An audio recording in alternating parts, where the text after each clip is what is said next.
बिस्मिल्लाहिर्रहमानिर्रहीम। अस्सलाम वालेकुम। MTH 104 Sets and Logic lecture number 10 and 11. Today the topic is greatest common divisor. अच्छा, definition इसकी क्या है कि अगर हमारे पास कोई भी दो इंटीजर है ए और बी, ठीक है, और एक कंडीशन ये है कि वो ज़ीरो कभी भी ना हो, ठीक है। उसके बाद एक और इंटीजर है डी, उस डी इंटीजर को हम कहते हैं कॉमन डिवाइज़र। अब आपको एग्जांपल में ए बी दे सकते हैं और कह सकते हैं कि कॉमन डिवाइज़र फाइंड आउट करें ए और बी का, तो वो मैं आपको एग्जांपल में आगे एक्सप्लेन करूँगी। तो देखिए इसका क्या मतलब है कि ए और जो बी हैं वो क्या है, if D divides both A and B, ठीक है। इसमें ये होता है कि अगर हमारे पास डी डिवाइड हो ए से बी से बी, तो ये पहली कंडीशन होती है कि डी बाई ए और डी बाई बी भी एक दूसरे से डिवाइड हो सकते हैं, ठीक है। ये सारी इसकी डेफिनेशन है। नंबर 1 है, देखें हमारे पास दो नंबर हैं 12 और 8, ये ठीक है, और कह रहे हैं कि कॉमन डिवाइज़र इनके ये सारे नंबर हैं, ठीक है। तो देखें इसकी GCD क्या है हमारे पास 12 और 8 की 6 कैसे आती है, देखें ये आगे मैं आपको एक्सप्लेन करूँगी, प्रॉपर तरीका है। इसमें क्या करते हैं, बड़े वाले नंबर को अंदर रखते हैं और छोटे वाले को बाहर रखते हैं और डिवाइड करते हैं।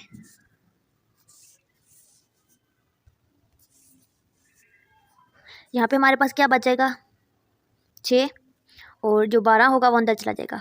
6 2 12, तब तक डिवाइड करना है जब तक एंड में 0 आ जाए। तो यहाँ पे 0 आ गए, जिस टाइप पे 0 आ जाता है उसके बाद जो यहाँ पे नंबर होता है उसको हम लिखते हैं GCD। तो यहाँ पे 6 GCD आ जाएगी इस तरीके से, ठीक है। इसी तरह सारे नंबरों की GCD फाइंड आउट करनी है ये।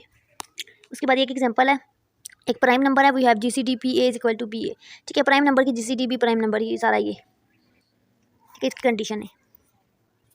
अच्छा, कुछ इंपॉर्टेंट रिजल्ट हैं, वही बात जो एग्जांपल में डेफिनेशन में बताई थी वही डीपली यहाँ पे लिखी हुई है कि उसमें क्या कहते हैं कि जो डी होता है वो कॉमन डिवाइज़र होता है। तो डी कैसे फाइंड आउट करते हैं, उसके लिए आपको ए बी दो नंबर पता हो, ठीक है, उनकी GCD निकालते हो आप, ठीक है, और वो आपके पास कॉमन डिवाइज़र आ जाता है, ठीक है। लेकिन अगर आपके पास इस तरह की कंडीशन आ जाए कि आपके पास इंटीजर्स आ जाएँ एक्स एंड वाई, तो उसके लिए एक और तरीका भी होता है, ये D is equal to A X plus B Y, ठीक है। ए बी के साथ एक्स वाई भी आ जाए तो ये वाला फार्मूला लगाना है। देखें एग्जांपल है, आपके पास GCD 12 और 18 है, ठीक है। तो इसकी क्या आई थी 6 आई थी, मैंने आपको ऊपर सॉल्व करके बताया।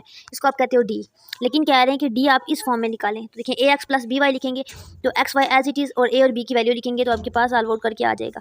यहाँ पे आप 6 लिखोगे, ठीक है, जो आपने फाइंड आउट किया है, और यहाँ पे 12 ए की वैल्यू ये क्वेश्चन में गिवन थी और 18 बी की वैल्यू, ठीक है। तो ये फॉर्म बन जाएगी, ठीक है। इसको सॉल्व आउट करोगे, पास एक पॉजिटिव इंटीजर है D is equal to GCD AB if and only if D has following property। Property 1 क्या है, D divide both A and B, यानी कि A और B को डिवाइड कर रहा है, और C divide both A and B then CD, ठीक है। ये चीज़ तो समझ आ गई होगी, ये मैं आपको एक्सप्लेन करती हूँ। देखें कह रहे हैं कि अगर हमारे पास कोई भी इंटीजर है, ठीक है, ये एक एग्जांपल है मैथमेटिकली कि अगर हमारे पास लेट्स सपोज कि ये क्वेश्चन है कि GCD या दो नंबरों की 12 और 18 की, और आंसर आ रहा है हमारे पास 6, यानी कि डी हमारे पास 6 आ रहा है।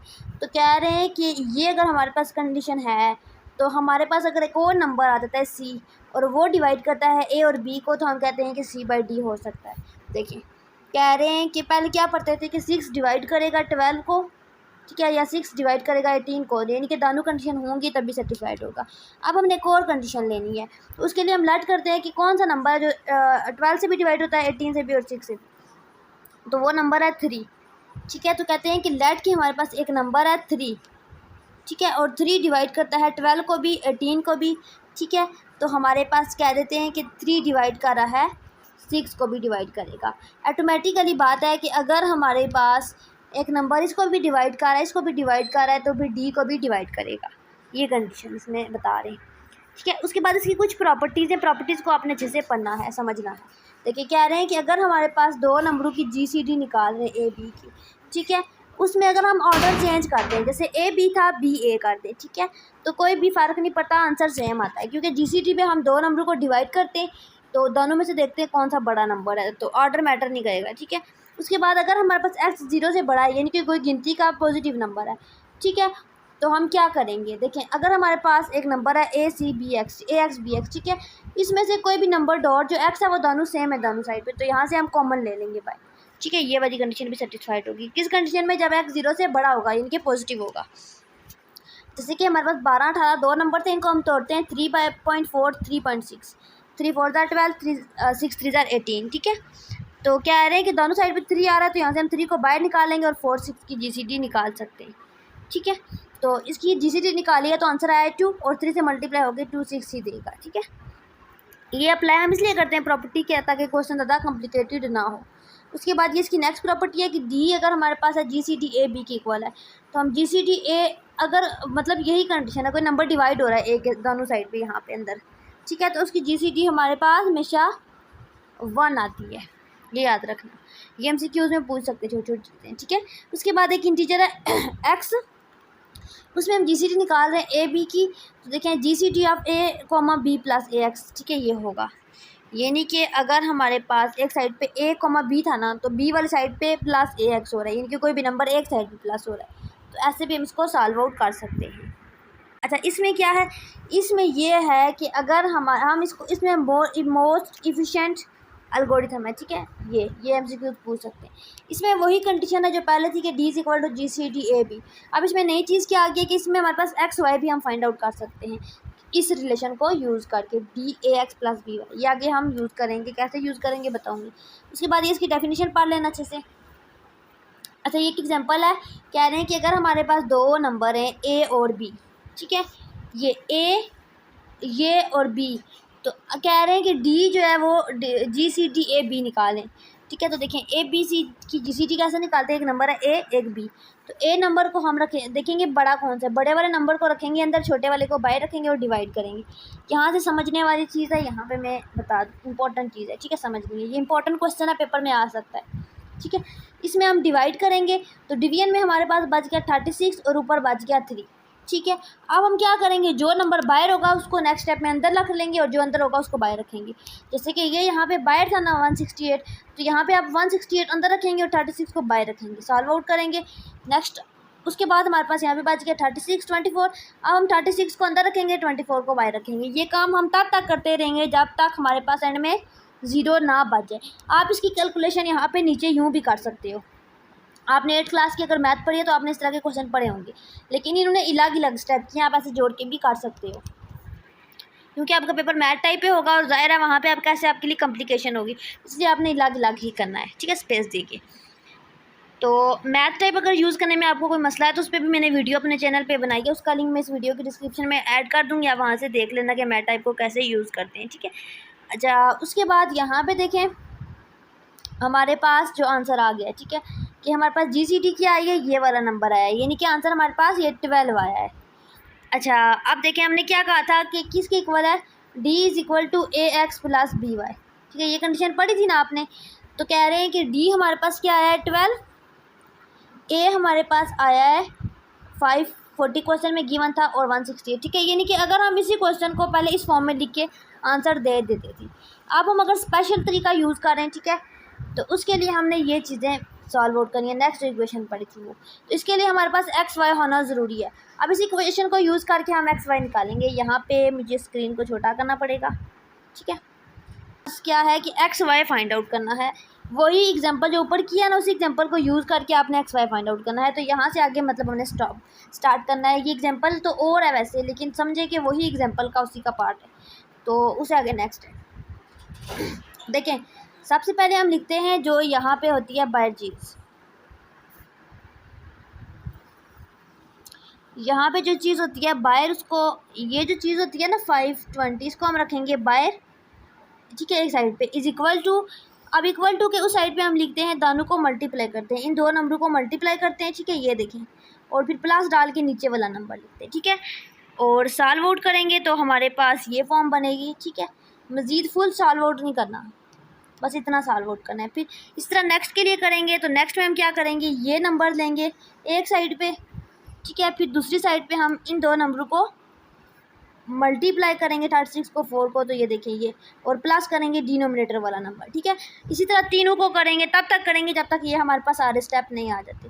तो यहाँ पे देखिए हमारे पास कितने स्टेप के बाद 0 आ रहा है, स्टेप पे 0 आ रहा है, यानी कि हम ये काम 1 2 3 स्टेप पे करेंगे। तो यहाँ पे देखिए हमने ये 3 स्टेप पे काम कर लिया है। अब नेक्स्ट हमने क्या करना है, 4 स्टेप को लेना है। ये देखिए 4 स्टेप को लेना है 12, और हमारे पास क्या बचा था,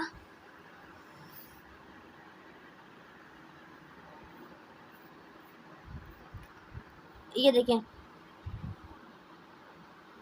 हमारे पास बचा था 24 इज इक्वल टू 24 प्लस 0, ठीक है। ये नहीं कि 24 इज इक्वल टू 24 आ जाता है उस स्टेप में फ़ौरन, तो हमने 12 वाले पे स्टॉप कर दिया था। अब 12 वाले स्टेप को हमने पिक करना है, यानी कि इस स्टेप को यहाँ पे हमने दोबारा यहाँ पे लिख लेना है। अब हमने क्या करना है, देखें यहाँ पे क्या था 36 माइनस 124, ठीक है। तो यहाँ पे हमने क्या किया 36 माइनस 1 यहाँ तक तो एज इट इज़ लिखा। अब यहाँ पे जो 24 था ना, ये जो 24 था यहाँ पे 24 की वैल्यू पुट करेंगे जो हमने यहाँ पे की थी, ठीक है। यहाँ पे ये वैल्यू पुट कर देंगे। अब हम क्या करेंगे सॉल्व आउट करेंगे। तो यहाँ पे देखिए 36 माइनस 1 एज इट इज़, और ये 1 अंदर जाके मल्टीप्लाई होगा यहाँ पे। नेक्स्ट स्टेप में दोबारा से इनकी मल्टीप्लिकेशन होगी तो हमारे पास ये चीज़ आ जाएगी, ठीक है। सॉल्व आउट करेंगे, इसी तरह करते जाएंगे।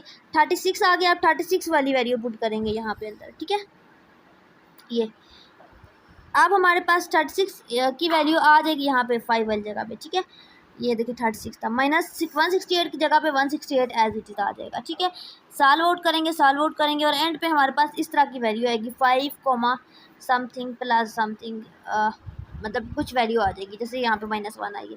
अब ये वैल्यू ए की जो क्वेश्चन में गिवन थी वही होगी, जो बी की गिवन थी वही होगी, ठीक है। जहाँ पे आप देखोगे कि एक नंबर कॉमन है, यहाँ पे वही वैल्यू आ गई जो क्वेश्चन में गिवन थी। ये यहाँ पे मिस प्रिंट हुआ है इसलिए आपको समझ नहीं आ रही, ठीक है। तो ये वैल्यू आपके पास इक्वेशन थी ax प्लस बी वाई, तो ए बी हमारे पास आ गया है, तो एक्स वाई यानी कि ये x की वैल्यू है और ये y की वैल्यू है, ठीक है।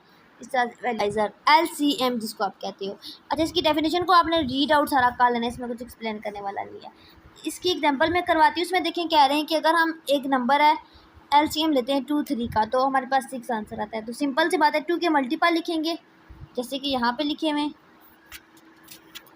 फिर 3 के लिखेंगे, दोनों में जो भी कॉमन है वो आपके पास LCM होता है, ठीक है। ये LCM आ जाएगा।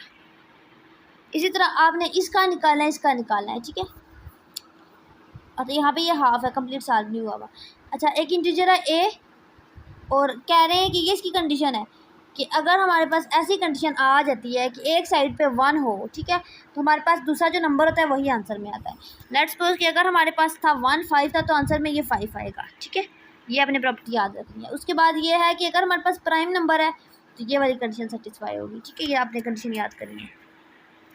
उसके बाद ये है कि हमारे पास एक थ्योरम है कि एलसीएम लेते हैं किसी भी नंबर ए बी का, तो वो हमारे पास किसकी इक्वल होता है, उस नंबर के प्रोडक्ट को डिवाइड करते हैं GCD AB से, तो हमारे पास आंसर आ जाता है। देखिए दैट कि हमारे पास एक नंबर है ए और एक बी, ठीक है, उसका हमने एलसीएम निकालना है फार्मूले से।